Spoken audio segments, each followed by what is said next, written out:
Sometimes the people we least expect end up saving us. She was a mother on the verge of losing everything, cast out by the very man who once promised her forever. Her daughter, quiet and wheelchair-bound, carried more strength in her silence than most did in their words.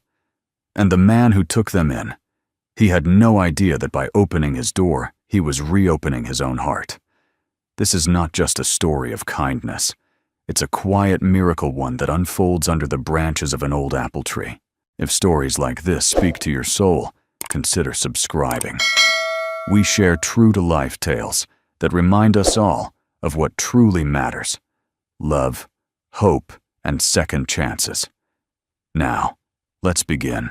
The midday sun beat down on the open-air market of Hoven Ridge, Missouri, a town that hadn't changed much in 30 years, and prided itself on that fact.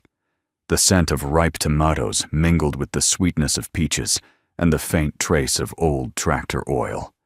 Elderly vendors in straw hats swatted flies while sharing gossip under faded awnings. It was the kind of place where everyone knew each other's dogs by name, but not always each other's pain. That was about to change. Gideon Blake, a tall, weather-worn man with salt-flecked hair and hands that bore the proof of 20 years of farm labor, stood at his usual stall. Apples from the tree his father planted, sold in old bushel crates that still carried the scent of sun-warmed wood. He didn't talk much, didn't need to. Folks liked his quiet presence, his soft nods, his honest scales. But today he wasn't looking at his fruit. His sharp gray eyes were fixed on a commotion across the gravel path, where a man in a pressed button-up shirt, too polished for this market, was shouting, "Useless. I told you to stop following me. You and your broken little girl go beg someone else for pity." Mara Lindley stood frozen, shielding her daughter from the verbal storm, with nothing but her trembling frame. Her brown curls were plastered to her damp forehead, eyes wide but defiant. Beside her sat her daughter Hazel, no more than 7 or 8, in a battered wheelchair that squeaked with every jolt. The girl held her mother's hand, with both of hers, tiny pale fingers clinging like roots to earth. People were stopping, watching, whispering. No one moved, until Gideon did. He stepped forward, slow but steady, his boots crunching against the gravel. His shadow stretched across the scene like a curtain, lowering between acts. He stopped just beside Hazel and knelt, his broad frame folding down with surprising gentleness. From his back pocket, he pulled out a worn cloth, the same one he used to polish apples, and dabbed a tear from Hazel's cheek. She flinched at first, but then looked up into his face where she saw no judgment, only concern, and something else, something steadying. Gideon stood and turned to face the man who had crossed his arms, still sneering. "This is none of your business," the man barked. "You made it everyone's business the moment you humiliated a child in front of a town full of people," Gideon said, voice low, controlled but carrying the weight of stone. "A little girl who hasn't done a thing wrong, but sit here quietly." "She's not my responsibility," the man snapped. "Neither is her mother." "I've done enough." "No," Gideon said. "You've done plenty. Damage, mostly." There was a pause, the kind that swallowed sound. Then Gideon added, "My daughter, she couldn't walk either. And she never once needed to, because her spirit carried her further than most folks get in a lifetime. She taught me to show up, even when it hurt, especially when it hurt." The man scoffed, his bravado starting to waver as murmurs stirred in the crowd. "I don't have time for this." "Then walk away," Gideon said calmly. "But you'll do it, knowing everyone saw who you are." The man did just that, turned and stormed off into the dust. No one stopped him. No one spoke for him.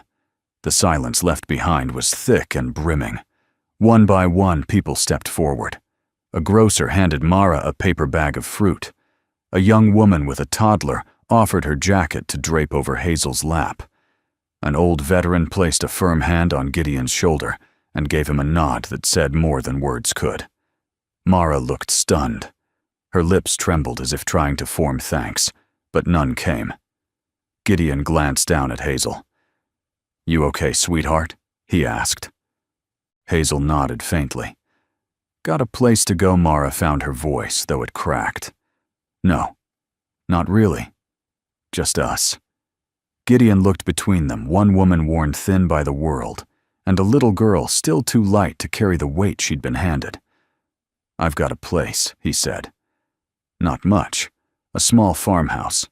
Quiet. One room's empty. And there's an old apple tree out back. It's kind of magical." Hazel looked up, eyes wide. "Magical."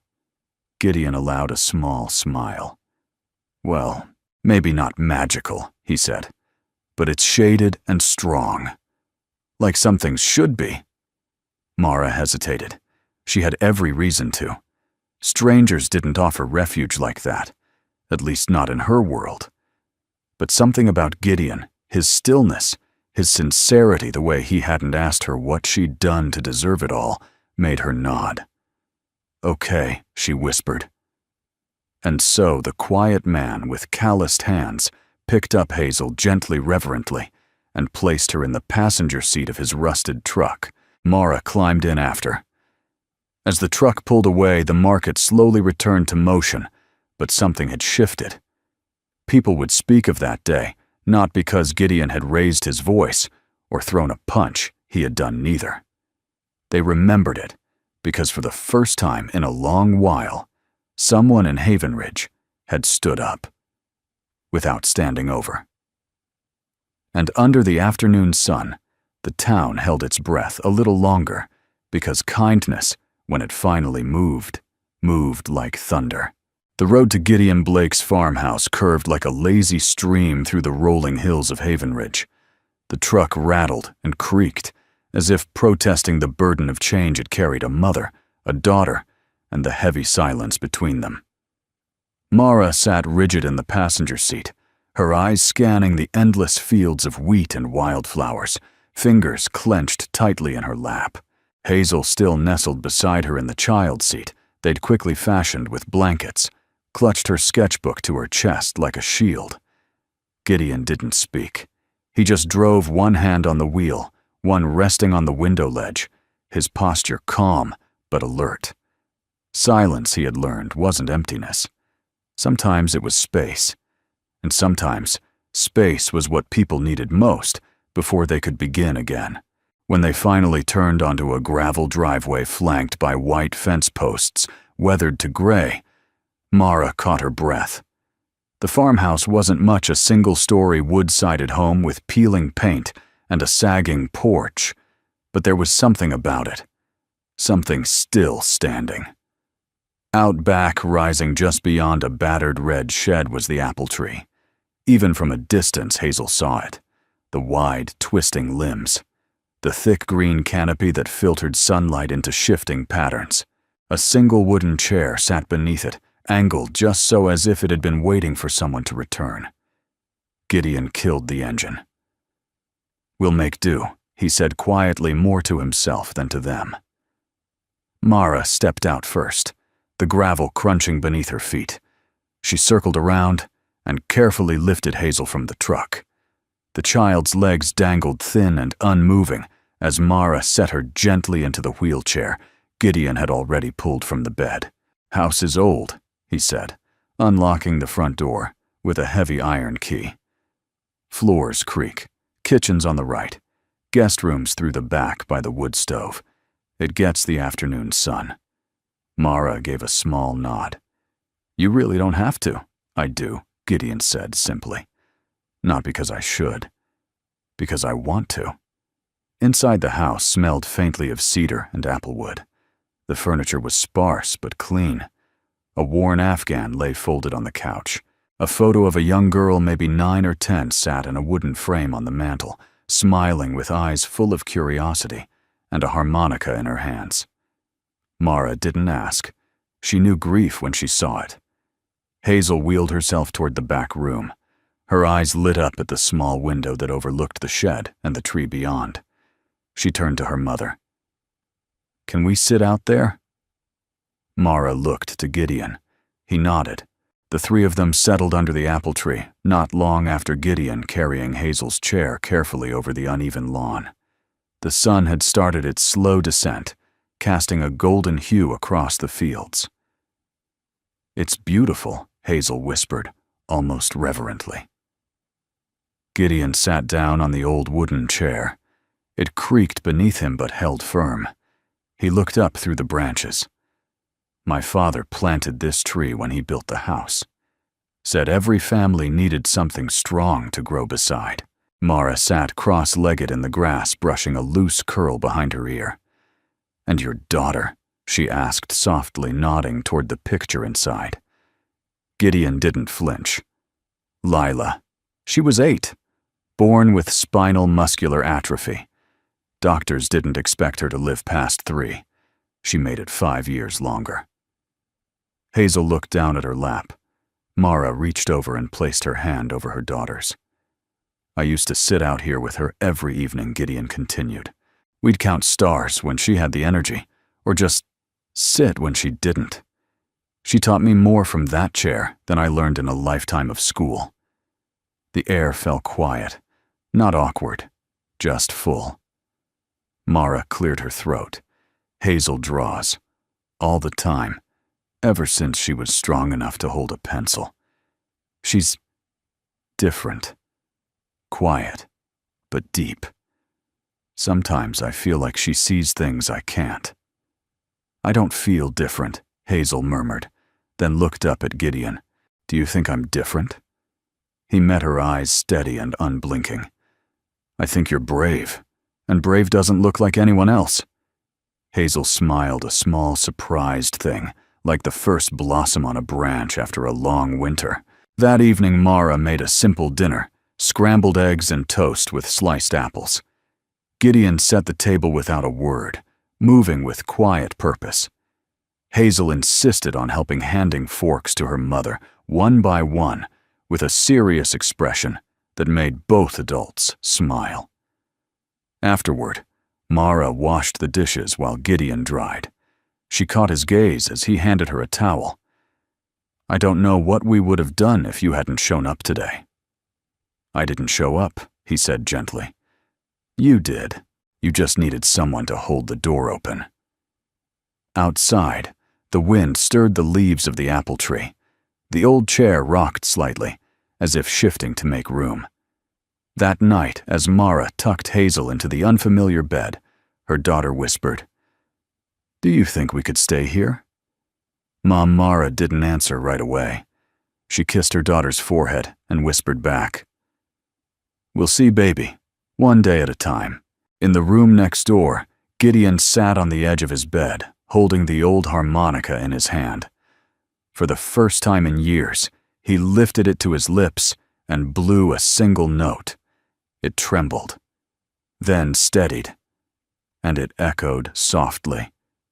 Beneath the apple tree, the morning came slowly filtered through gauzy curtains and the whisper of breeze against the porch screens. Birds called in the distance, their melodies threading through the quiet hush of a home that had long grown used to solitude. Gideon rose at dawn, like always, though for the first time in years, he lingered by the window instead of heading straight out to the fields. Through the glass, he could see the apple tree heavy with promise. And beneath it, the wooden chair. It leaned just slightly, one leg resting unevenly on a root that had grown beneath it over time. Weathered gray by decades of sun and rain, the chair stood like a sentinel holding its ground, even when everything else around it had changed. He hadn't sat in that chair in almost 2 years. Not since the night Lila slipped away, her tiny body giving in as gently as she had come into the world. That chair had been theirs, a place of bedtime stories and lullabies, of harmonica duets and whispered dreams. After she passed, Gideon left it untouched, as if moving it might erase what it had meant. He'd watched it through winters and springs, through storms and blossomings, always from a distance, never close enough to feel the ache. But yesterday, Hazel had sat beneath it. Not in the chair, no, but beside it. And something about that changed the shape of his grief. Not lessened it. Not replaced it, but shifted it like light through leaves. He pulled on his boots and stepped out onto the porch. The wood creaked underfoot, familiar and forgiving. In the kitchen, Mara was already awake, pouring coffee into 2 mismatched mugs. She wore an oversized flannel shirt over jeans, her hair tied back in a loose knot. She looked up as Gideon entered, and for a moment, there was an easy, quiet understanding between them. 2 people who had known too many mornings filled with noise they couldn't silence, and who now treasured peace more than words. "Coffee?" she asked. He nodded. "Please." They drank in silence. Outside, the day warmed slowly. Hazel was still asleep in the back room, her sketchbook tucked under one arm like a teddy bear. Mara finally broke the quiet. "That chair outside. It's beautiful. Looks like it's been there forever." Gideon's gaze didn't move from the window. "My father built it when I was 12. Said no tree was complete without a place to sit and watch it grow." She smiled softly. "And your daughter loved it." "She lived in it," he replied. "Even when she couldn't leave the house, we'd wheel her out there just to feel the sun through the branches. She said it made her feel like she could climb." Mara's voice dropped to a murmur. Hazel said something similar yesterday. He turned to her, then really looked at her, at the tired lines under her eyes, the quiet strength in her jaw. "She's a remarkable kid." "She's had to be," Mara replied, a hint of steel beneath the words. Her father didn't know how to love her the way she needed. When she lost her ability to walk, he saw limits. "I saw a fighter. He left. We kept going." Gideon's fingers wrapped around his mug tighter. "You didn't just keep going. You survived." Mara didn't answer, but her eyes shimmered in the morning light. She looked away. Later that morning, Hazel woke and asked to go outside again.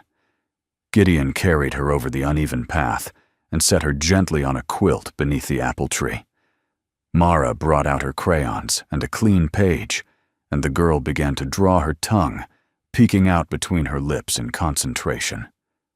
Gideon sat in the wooden chair. It creaked beneath him, the sound familiar and strange at once. His hands rested on the arms worn smooth by Lila's touch. He expected to feel pain or guilt, but what he felt was company. As if the chair had not been waiting to haunt him, but to welcome him back. Hazel looked up from her drawing.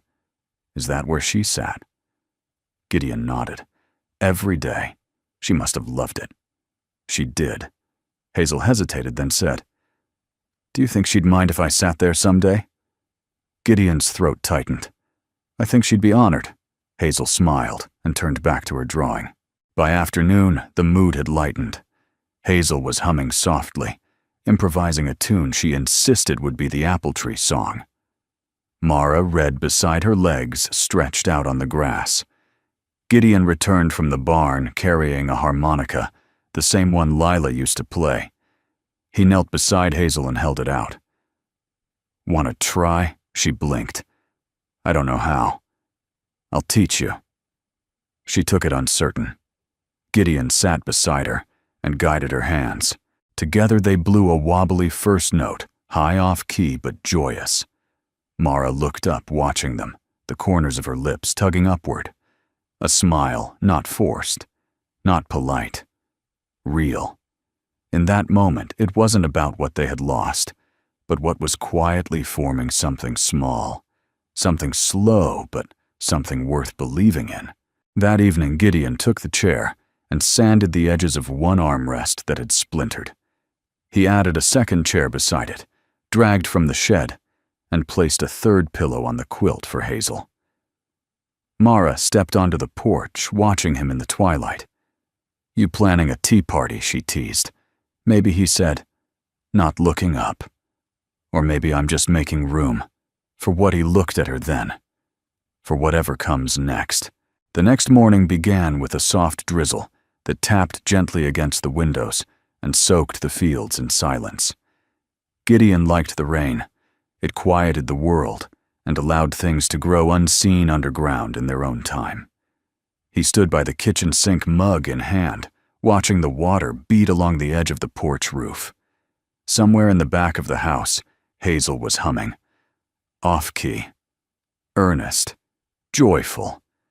The harmonica's breathy notes followed like shy echoes. He smiled to himself. In the weeks since Mara and Hazel had come, something in the house had shifted. The stillness was no longer hollow. The spaces Lila once filled were no longer haunted. They were shared. Mara's laugh, when it came, didn't startle him anymore. Hazel's wheezing giggles as she fumbled with notes became the day's punctuation marks. And the chair beneath the apple tree no longer stood alone. Hazel had taken to the harmonica like she'd been born for it, not with skill, but with soul. Her hands weren't steady, and her breath control was uneven, but her sense of melody was instinctive. She didn't copy tunes. She made her own. Gideon called them Hazel Originals. She beamed every time. That afternoon, after the rain had eased into a cool mist, he wheeled Hazel out beneath the apple tree. Mara followed with a blanket and a thermos of tea settling beside them as Hazel placed the harmonica to her lips. Her first few notes were jagged, like someone trying to read aloud in a new language. But then she found her rhythm, 4 notes, in 3 out a pause, then 2 short bursts, and the tune took shape. Gideon leaned back, closed his eyes, and listened. To anyone else, it might have sounded like a child playing randomly. But Gideon heard more. He heard resolve in the way she held the low notes and hope in the bright ones. There was something unfinished in her melody, but also something honest. She plays like someone who knows what it means to fall. Mara said quietly beside him, and what it takes to rise again. He opened his eyes and looked at her. She wasn't watching him. She was watching Hazel, her face soft, and full of a quiet pride that only mothers knew. "Do you ever wonder how they turn out this way?" he asked. "So strong despite." Everything. Mara gave a soft laugh. "Every day. Sometimes I think she's teaching me more than I'm teaching her. I used to think the same about Lila." Mara turned to him surprised. "You never talk much about her?" "I don't," he admitted. "Not because I don't want to. I just never found someone who listened without trying to fix it." "You don't need fixing, Gideon," she said, her voice gentle. "Just someone who knows how to sit with the silence." They sat there for a while longer, the mist curling around their ankles like a cat. Hazel continued playing, oblivious to the weight of their conversation, but maybe sensing it in her way, because the next melody was slower. Softer. When she finished, she looked up. "Did I mess it up?" Gideon shook his head. "You made it yours. That's what music's for." Hazel's eyes lit up. "Can we write one together?" He hesitated. It had been years since he'd composed anything, but Hazel's hope was infectious. "I'll get my guitar," he said, rising. That evening, under the glow of porch lights and the hush of a Missouri twilight, Gideon brought out an old acoustic guitar, its strings slightly tarnished, its finish dulled, but its tone still warm. He tuned it slowly, the creak of the pegs and the soft pluck of strings blending into the hum of cicadas. Hazel watched in fascination. Mara sat on the step, sipping tea, her bare feet curled beneath her. Gideon strummed a few chords, then looked at Hazel. "You start?" She blinked. "Me, you play a melody. I'll follow." Hazel lifted the harmonica and blew a wavering line. 4 notes, a pause, then a longer one. Gideon listened, then mirrored her rhythm with gentle finger-picking. The harmony surprised them both, delicate raw and unexpectedly beautiful. They kept going note after note, until even the wind stilled to listen. Mara wiped her eyes at one point, and didn't bother hiding it. It wasn't sadness. It was something else. Something bigger. When they finished, there was silence. Then Hazel whispered, "That was ours." Gideon smiled. Yes, it was. Later that night, when Hazel had gone to bed, Mara lingered on the porch while Gideon put away the guitar. The stars had begun to peek through a velvet sky. Crickets sang softly in the brush. "I used to believe life was a storm you just had to endure," Mara said, arms crossed over her chest. "But lately, it feels more like a song you didn't know the words to, until someone starts playing beside you." Gideon looked at her, truly looked. "You ever wonder," he said, "if maybe, just maybe, we meet certain people because our broken parts sing the same key?" She smiled a quiet, knowing thing and didn't answer. She didn't have to. In the distance, the apple tree stood tall, its branches swaying gently like arms in prayer. And beneath it, the chair didn't wait anymore. It welcomed. Hazel had always been a quiet child, but since moving to Gideon's farmhouse, her quietness had changed. It wasn't the kind that stemmed from fear or confusion anymore.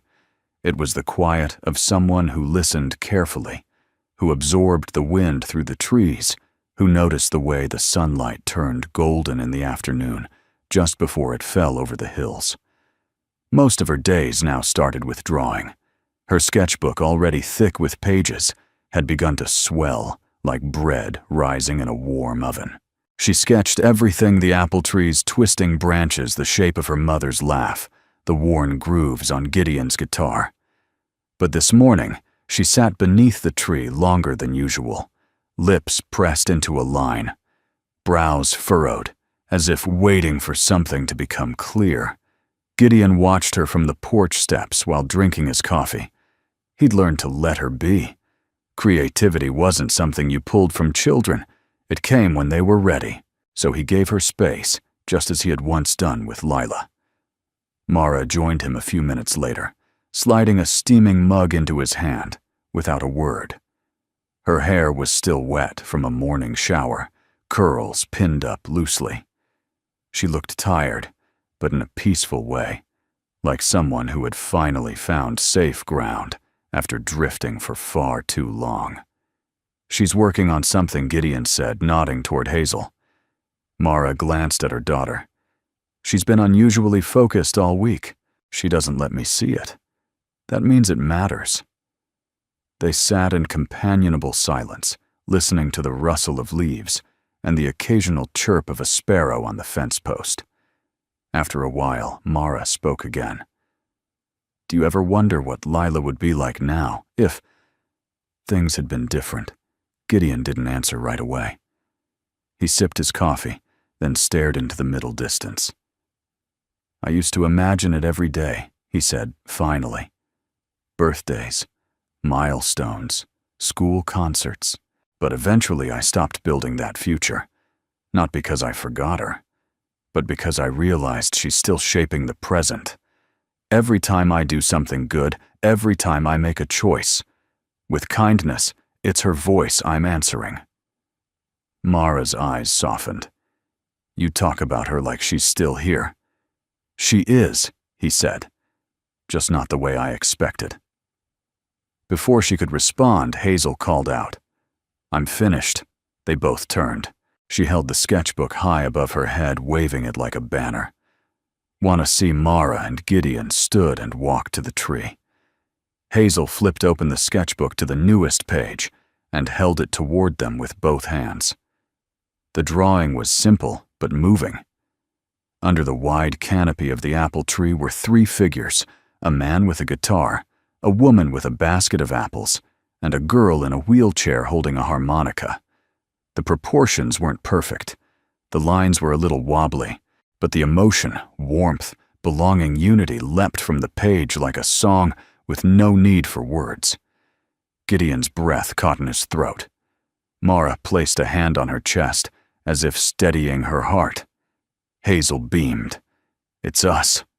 I wanted to draw the way it feels." Gideon knelt beside her and gently touched the edge of the page. "You did more than that, Hazel. You captured something I haven't been able to say." "What's that?" "That this. Right here. This is home." Hazel looked between him and her mother. "Can I hang it in the kitchen?" Mara smiled, eyes glistening. "Yes, baby, of course." That afternoon, Gideon brought Hazel's drawing into town. It wasn't planned. He had only meant to pick up supplies, a box of nails, some chicken feed, a quart of white paint for the window trim, but something nudged him, a quiet urging in his chest. He stopped by the local general store, where Old Man Harris ran a tiny corner for handmade crafts and local art. A community corkboard stood behind the register, cluttered with flyers and faded photos. Gideon asked if he could pin Hazel's drawing to the board. "Yours?" Harris asked. "My house. But the art's from a little girl with a big heart." Harris grinned. "Sounds like a better story than half the stuff on this wall." Gideon left the drawing there unsigned. He didn't think much more about it until 2 days later, when someone knocked on the farmhouse door. Mara opened it and found a soft-spoken woman in her 50s, holding a small envelope and blinking away tears.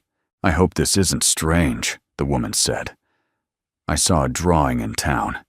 It looked like my family used to, before we lost my husband. I don't know who drew it, but it made me remember the good. I just wanted to say thank you." Mara invited her in for coffee. It happened again a week later. This time, it was a teenager, a boy with shaggy hair and nervous eyes, who said the drawing made him call his estranged dad. Then a couple came then, a pastor, then a school teacher, and suddenly people were asking, who made that picture? Hazel didn't understand why it mattered. She had only drawn what she felt. But Gideon understood. He saw what was happening. A small miracle seated beneath the apple tree was beginning to bloom far beyond it. That evening, as the sun sank low, casting fire-colored shadows through the orchard, Gideon added a new board to the shed wall. He titled it, Hazel's Wall. On it, he pinned the original sketch, along with notes and letters that had started to arrive from townspeople. Mara watched him with a knowing smile. "You realize you're turning her into a local legend. I'm just giving credit where it's due." Mara stepped closer. She sees the world differently. Not better, not worse. Just deeper. She reminds me that we don't need to be perfect to be meaningful. And as they stood there, man, woman, child, the air between them felt full and quiet, like the pause just before a song begins again. The letter arrived on a Tuesday afternoon, tucked between a seed catalog and an overdue electric bill. Gideon didn't recognize the return address. He was just about to toss the envelope into the pile of mail he never quite got around to, when something about the handwriting stopped him. Gentle, curved letters, deliberate, but warm. He slid a finger under the flap and opened it. Mara was in the kitchen peeling apples. Hazel was at the table sketching yet another version of the apple tree this time, adding musical notes, swirling up through the branches like butterflies. He cleared his throat and read the letter aloud. "Dear Mr. Blake, my name is Ellen Harwood.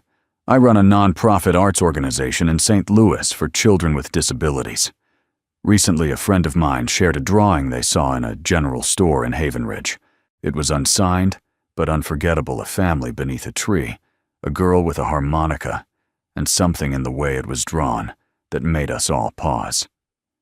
We'd like to formally invite the artist, if they're willing to contribute their work, to an upcoming exhibit titled Unseen Strength.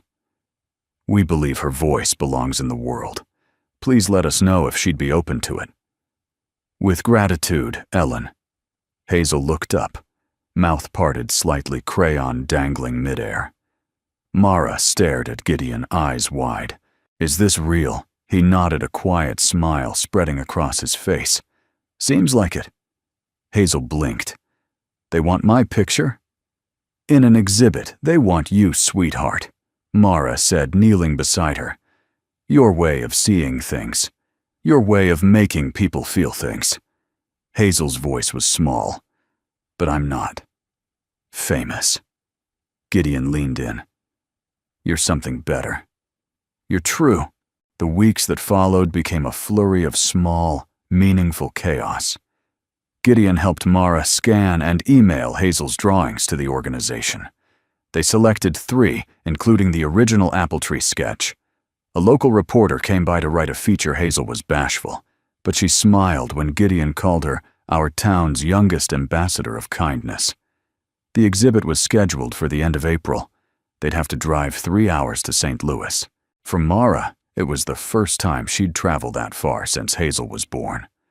For Hazel, it was the farthest she'd ever been away from home. Yet somehow, the idea didn't frighten her. Not anymore. Because now, she felt like she had one. Gideon made quiet preparations in the background. He fixed up his old truck, rotated the tires, even polished the dashboard. He repaired a travel case for Hazel's harmonica and surprised her with a set of colored pencils in a small tin box that once belonged to Lila. Hazel opened the gift with reverence. These were hers. He nodded. She'd want you to have them. Hazel pressed them to her heart. The morning of the trip arrived cold and bright. Mara packed sandwiches and a thermos of cider. Hazel wore a white blouse and jeans with little sunflowers embroidered at the cuffs.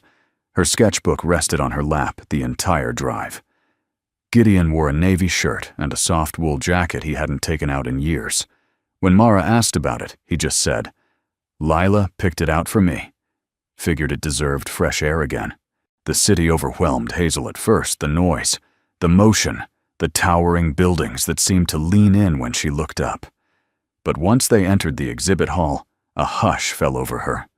The walls were filled with art by children from across the country, paintings, photographs, poems printed large in childlike handwriting.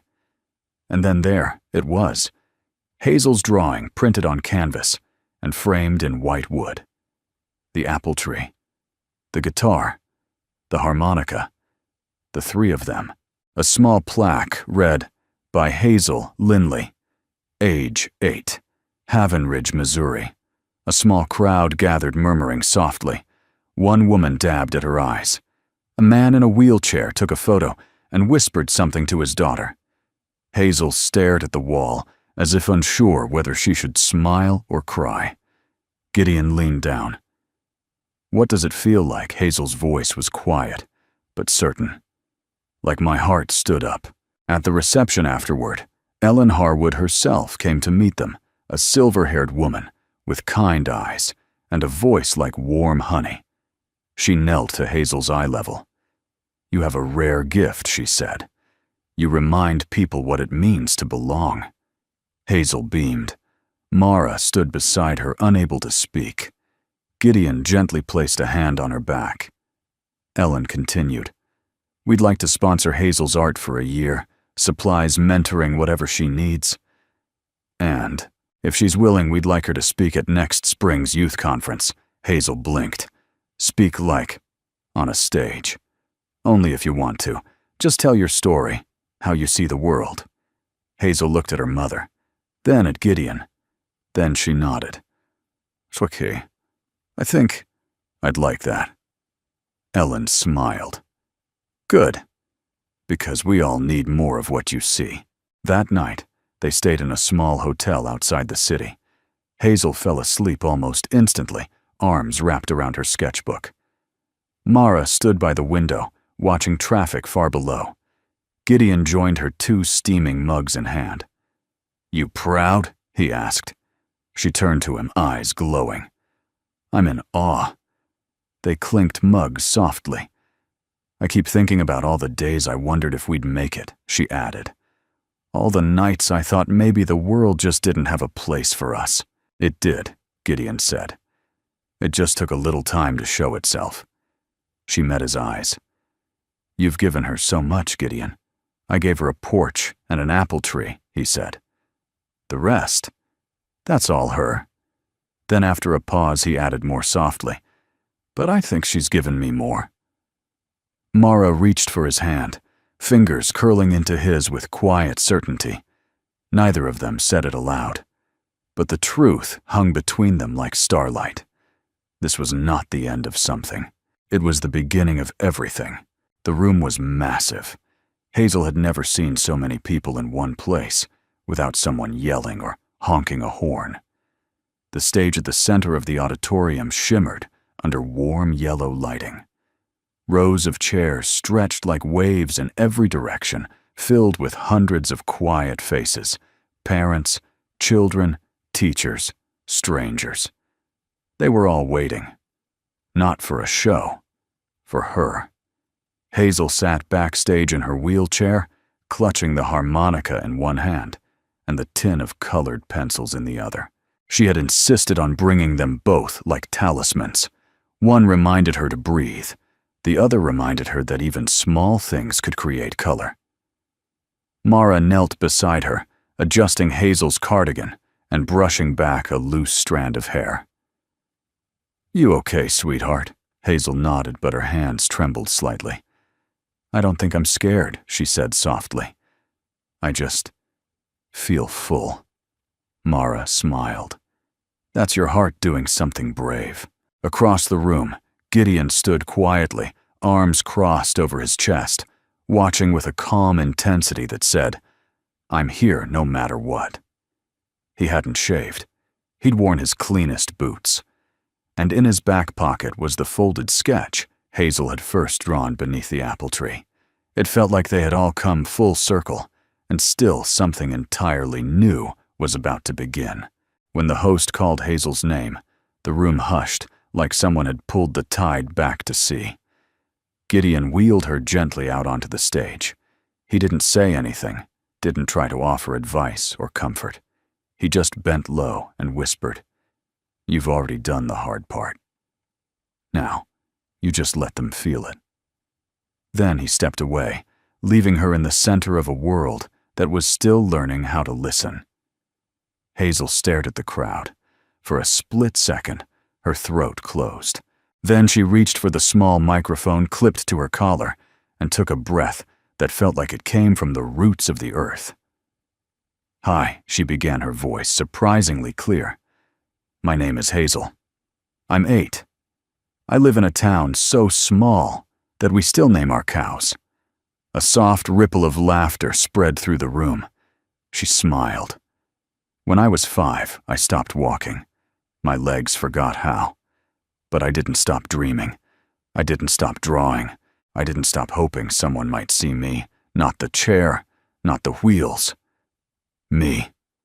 The audience was silent now, leaning forward as if drawn by invisible thread. I drew a picture once she continued. It was just for me. A man, a woman, and a girl under an apple tree. It felt safe. It felt like something I wanted. She paused, holding the harmonica gently. Then I met the man in that picture. His name is Gideon. He had a tree and a chair, and a heart so big it made room for me and my mom. Hazel looked down for a moment, then back up. "I learned that sometimes you find your voice in the quietest places. I found mine under the leaves, in the wind, in music, in drawing."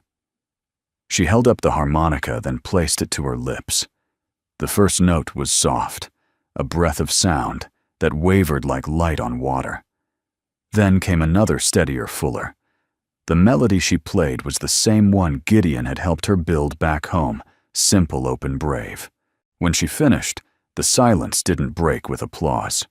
It broke with stillness, the kind that comes only after people have felt something they didn't expect. And then the clapping began. Slow, rising, spreading like warmth through cold air. Hazel smiled and waved. Backstage, Mara wept quietly into her hands. Gideon closed his eyes and let the sound wrap around him like forgiveness. After the event, people approached Hazel in waves. Some asked for autographs. Others handed her notes or whispered thank yous. One girl around her age leaned down, squeezed Hazel's hand, and said, "You made me feel brave." That night in the hotel room, Hazel lay curled under a quilt, staring at the ceiling. "Mom."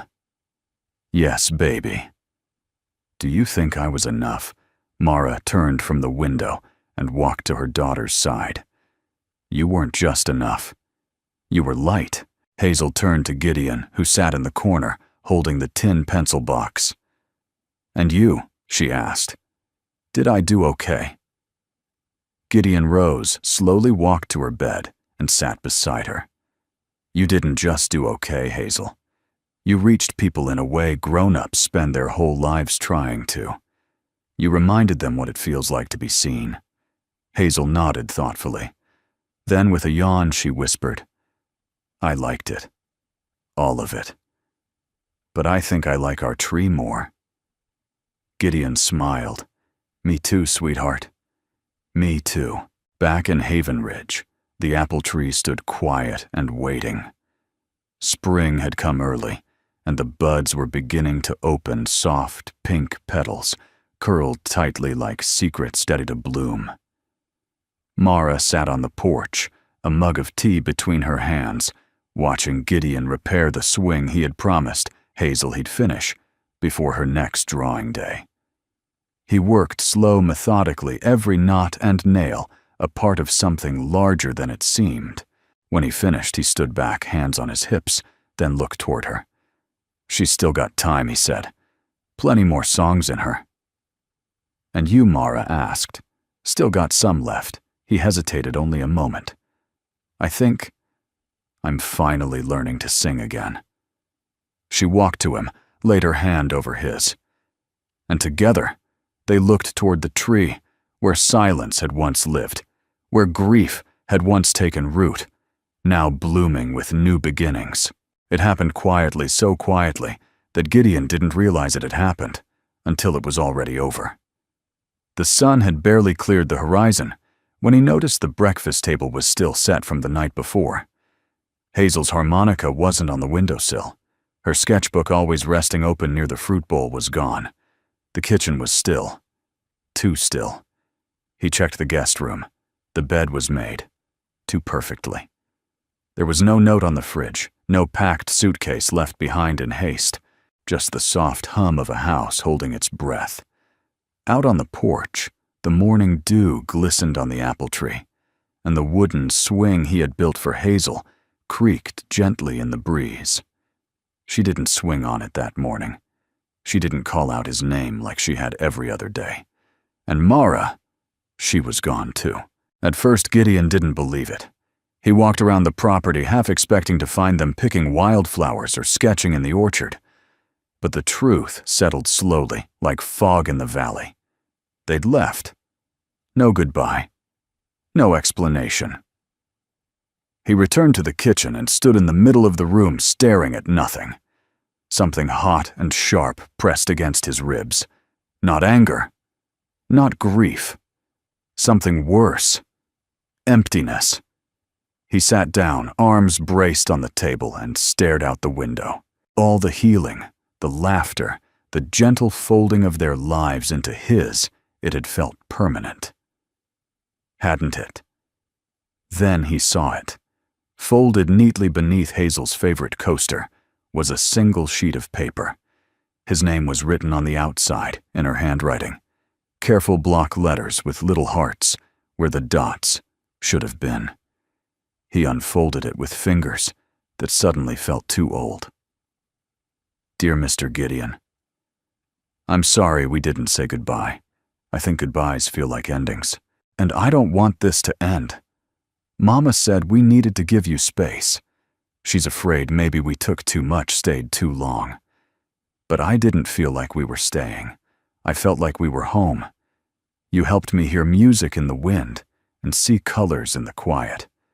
You made me feel like I was more than a girl in a chair. You made me feel like family. So this isn't goodbye. It's just, We'll see you again soon. Love, Hazel. P.S. I left you a surprise under the apple tree. Gideon stood so fast, the chair scraped loudly across the floor. He threw open the screen door and crossed the yard with long, hurried strides. The apple tree stood solemn and watchful, and beneath it in the grass was a cardboard tube tied with a strip of gingham fabric. He knelt and opened it. Inside was a rolled drawing thicker and more detailed than any she'd made before. It was a scene of the porch, the tree and 3 chairs beneath it, one empty one with a girl drawing, and one with a man playing a guitar. But there was something new. A 4th figure was walking toward them, a woman with soft hair and light in her eyes. And beneath the drawing, written in tiny script, "You don't have to wait for family to come to you." Gideon sat back in the grass, head bowed, drawing clutched to his chest. His throat burned. He thought of Lila, of the empty chair he hadn't dared touch for 2 years, of Mara walking softly into his life like sunlight through a cracked window, and of Hazel, who had seen all of it, not just the pain, but the possibility. She hadn't said goodbye because she believed this wasn't the end. And maybe she was right. 2 days passed. Gideon kept the house running. He fed the chickens, split firewood, sat on the porch and stared at the swing. But something in him had shifted. He didn't just miss them, he wanted them back. Not as guests, not as a passing miracle, as his. He searched for their number, found an old sticky note with Mara's handwriting on it, scribbled directions from the day he'd helped them fix Hazel's wheelchair in town. He called. No answer. So he did something he hadn't done in years. He packed a small bag. He put the drawing tube in the front seat. He wore the wool jacket Lila had chosen for him once upon a time. Then he drove. He passed wheat fields and rivers, small towns and bus stations, stopped only for gas and coffee. Each mile hummed with something he hadn't felt in a long time. Hope. He found them outside a modest 1-story house near Springfield. Mara stood on the porch, holding a watering can. She froze when she saw the truck. Her lips parted. The can slipped slightly in her grip. Hazel, sitting in her wheelchair nearby, looked up and squealed. Gideon. He got out of the truck and walked toward them. Slowly. No big speech, no dramatic gesture. Just the steady steps of a man walking toward something true. Mara's voice trembled. "What are you doing here?" He stopped in front of her. "I got your message," he said, pulling the drawing tube from under his arm. The one that said, "Not to wait anymore." Mara blinked. "I didn't know if we'd hear from you." "I didn't either," he admitted. "But I realized something." "What's that?" He looked from her to Hazel, who was already beaming like sunrise. "I don't want to go back to a house that used to feel like home. I want to build one with you." Tears welled in Mara's eyes, but she laughed through them. "You always talk like that. Only when I'm terrified." She stepped forward and took his hand. "Good. Because I'm scared too." Hazel clapped. "Does this mean we're going back to the tree?" Gideon crouched down and smiled at her. "If you're willing to keep teaching me what it means to belong." "Yes," Hazel nodded solemnly. "Deal." That night, they drove home together. Back to the porch. Back to the apple tree. Back to the chair that no longer waited, but welcomed. The road home stretched long and golden beneath the fading light. Mara sat in the passenger seat, one hand curled around a travel mug, the other resting gently on Hazel's knee. In the back seat, Hazel stared out the window, watching the world blur past, in soft strokes of green and amber. The fields looked like they were waving at her. No one spoke for a long time. But the silence wasn't heavy. It was full, like a song that hadn't quite reached its chorus yet. Gideon kept his eyes on the road, both hands on the wheel, but every so often he glanced sideways, just to make sure this was real. that they were really coming back, that the goodbye really hadn't been goodbye after all. When they reached the farmhouse, the porch light was already glowing, casting soft halos over the steps. The apple tree stood as it always had, strong, unmoved, yet somehow waiting, as if it had known all along they'd return. Gideon parked the truck and stepped out first. He moved to open Mara's door, then circled around to unbuckle Hazel from her seat. She held out her arms, and he lifted her, gently cradling her, like something sacred. Her eyes lit up as she looked around. "Did you miss us?" she asked the tree. The branches swayed slightly in the breeze. "I think that's a yes," Gideon said with a grin. Mara stood beside him, clutching a small overnight bag. She looked up at the porch, the light spilling across the floorboards, the sound of the wind chimes swaying in the corner. "I forgot how much this place feels like. Peace." Gideon turned to her. "It missed you too." They stepped inside, and the scent of cedar and cinnamon welcomed them like an old friend. Everything was as they had left it. The Afghan on the couch, the empty fruit bowl, the harmonica resting on the windowsill like a memory. But something felt different. The house wasn't just ready for them. It had been waiting. The next morning, Hazel asked to visit the apple tree before breakfast. Gideon carried her out and set her on the swing he had repaired before they left. She leaned back, grinning as her feet dangled. "You know what I dreamed last night," she said. "What's that? I dreamed the tree had arms, and it picked me up and said, 'Welcome home, little artist.'" Gideon laughed. "Sounds like a smart tree." Hazel rocked herself gently, the wooden swing creaking with a rhythm that felt older than time. Do you think we're staying now?" she asked. He crouched beside her. "I hope so, but that depends on your mom." As if on cue, Mara appeared on the porch, holding 2 mugs of tea. She made her way down the steps, walking slow, steady, like someone stepping into a place that had once broken her heart, but now asked to hold it again. I think she said, handing Gideon a mug, that if we're all willing to be brave, we might just be able to stay. Gideon studied her, the curve of her jaw, the resolve in her gaze. "Are you willing?" She nodded. "I'm tired of surviving. I want to start living." Hazel clapped, once her smile so wide it could light the orchard. "That's it then," Gideon said, his voice thick. "We'll make it ours." Over the next week, life settled into something new. Not routine, something better. Something chosen. Mara planted wildflowers along the edge of the porch, her hands deep in the dirt, her hair messy and windblown. Gideon built shelves in the guest room, which they started calling Hazel's studio. He strung twine along the walls and clipped her sketches like banners of color. Hazel herself seemed to bloom. She played music every afternoon, improvising duets with Gideon under the tree. Sometimes Mara joined them, humming or reading poetry aloud while the notes drifted around her. The apple tree had become more than a backdrop. It was the heart of their days, the keeper of their beginnings. One night after Hazel had gone to sleep, Gideon and Mara sat on the porch, watching fireflies rise like tiny lanterns over the field. "I've been thinking," Gideon said, swirling the tea in his cup, "about what Hazel said, about staying." Mara glanced at him, unsure. And I think we should build something permanent." Mara raised an eyebrow.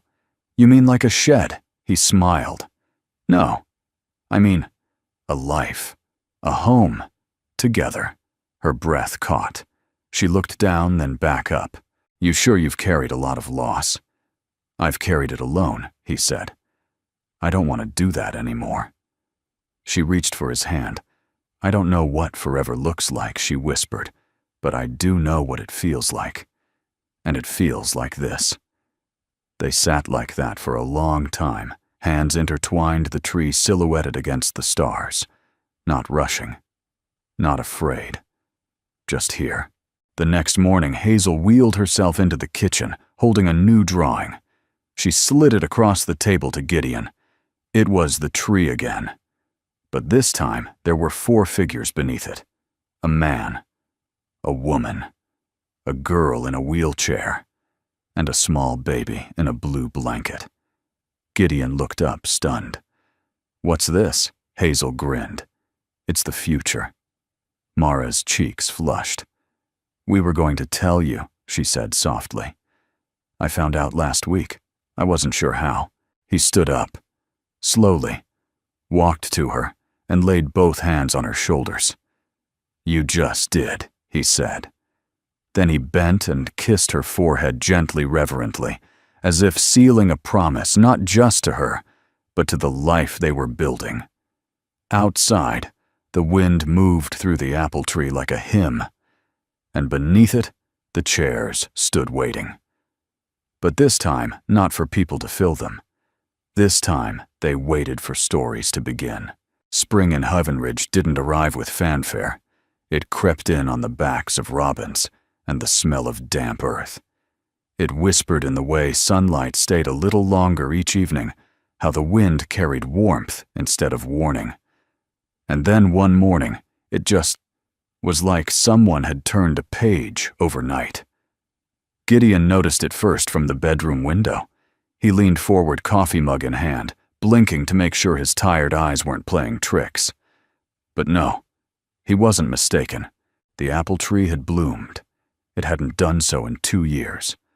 For 2 long springs, the branches had stayed bare, stubbornly green, but flowerless. He'd stopped expecting blossoms after the first year without Lila. It had felt like the tree knew. Like it, too, was mourning. But now, it shimmered in pink and white petals, catching the morning sun like soft flames. He called out without thinking. "Hazel, come quick!" Her wheelchair rolled across the hallway within seconds. Mara followed behind, still tying her robe. "Is everything okay?" Gideon pointed out the window. Hazel gasped. "It's happening."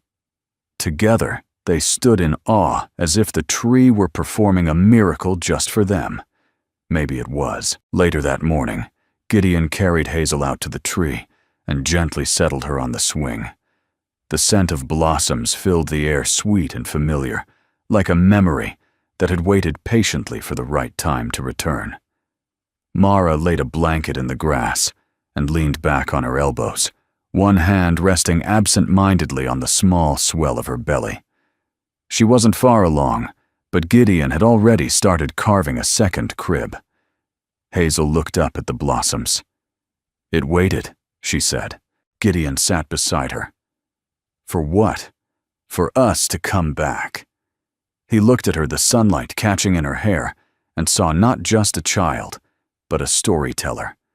A girl who believed in beauty even when it was buried. "You might be right," he said. Hazel leaned her head against his shoulder. "Do you think the baby will love it here? With you for a big sister," he smiled. "That baby won't know how to not love it here." That afternoon they worked together in the garden. Gideon tilled the soil, while Mara planted lavender along the edge of the fence. Hazel directed from her wheelchair like a tiny general clipboard, in hand sketching layouts and assigning planting zones. They laughed more than they worked. Mara tossed a clump of dirt that landed squarely on Gideon's boot. Hazel tried to whistle and accidentally blew a mouthful of dandelion fuzz into her own hair. It was the kind of day that didn't ask for anything dramatic. Just presence, just joy. That evening, after Hazel had gone to bed, Gideon and Mara sat on the porch, watching the sun bleed into the horizon. She leaned into him, her head resting on his shoulder. "Do you think it's okay that we're happy, after everything?" He took a long breath before answering. "I think happiness isn't the absence of pain. It's what you build with the pieces." She was quiet for a moment, then nodded. "I keep waiting for something to go wrong." He turned to her. "Something probably will. That's life. But when it does, we'll face it together." A single tear slid down her cheek, not from fear, but release. "I never thought I'd have this again," she whispered. "You never lost it," he said. "You were just walking toward it."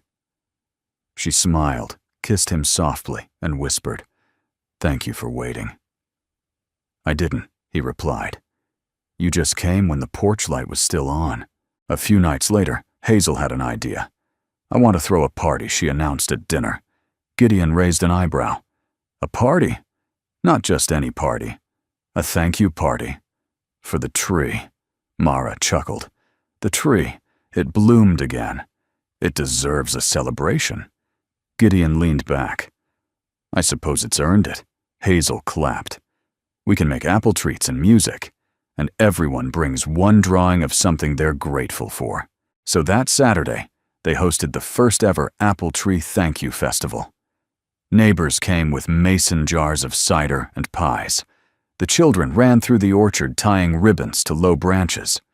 Someone brought a banjo, another a tambourine.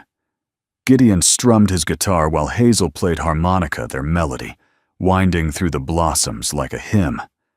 Mara wore a soft blue dress and twirled barefoot on the grass. Hazel rolled herself in tight circles, pretending to dance. Even the shyest of guests smiled by the end. And taped to the side of the shed were over 40 drawings: sunsets, chickens, family portraits, bicycles, stars. But one stood out, a crayon drawing of a wooden chair beneath an apple tree, empty, waiting, and beside it, written in a child's hand, "Thank you for waiting for us." That night, as the guests trickled home and the stars emerged overhead, Gideon sat beneath the tree once more. The swing swayed gently, though empty. The wind was soft. The ground was warm. Mara joined him and curled up beside him in the grass. He rested a hand on her belly and whispered, "You feel that?" She nodded. "It's kicking," Hazel's sleepy voice called from the porch. "Did the tree like the party?" Gideon looked up into the branches heavy with blooms. "I think it did," he said. "I think it finally feels full again." Hazel smiled, then disappeared back inside. Mara laid her head on his chest, and together they listened to the tree, to the wind, to the quiet miracle of being whole again. Autumn came gently to Havenridge that year. It didn't roar in with cold or strip the trees bare in a day.